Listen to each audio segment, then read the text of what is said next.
আমরা বাঙালি, কথায় নয় কাজেও। 25 টাকা দিয়ে দই কিনে খাবো না, কিন্তু সেটাই পানি মিশিয়ে চিকন গ্লাসে লাচ্ছি হিসেবে পরিবেশন করলে সেটা আমরা খেয়ে আরাম পাই।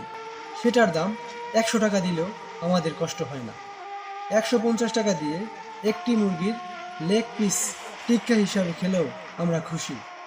কিন্তু 1 কেজি মুরগির দাম 140 টাকা থেকে 145 টাকা হলে তখন আমাদের জীবনযাপন করতে কঠিন হয়ে যায়। 40 টাকা দিয়ে আইসক্রিম খাবো না, কিন্তু 120 টাকা দিয়ে তার অর্ধেক খাবো ম্যাঙ্গো ফ্লেভার বলে।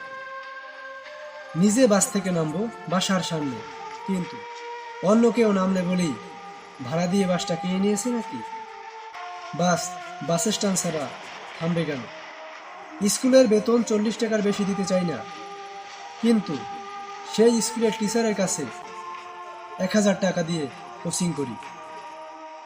বিয়েতে হাজারো মানুষ খাওয়াই, কিন্তু বাবুর্চির টাকা দিতে গেলে বলি 100 টাকা কম নেওয়া যাবে।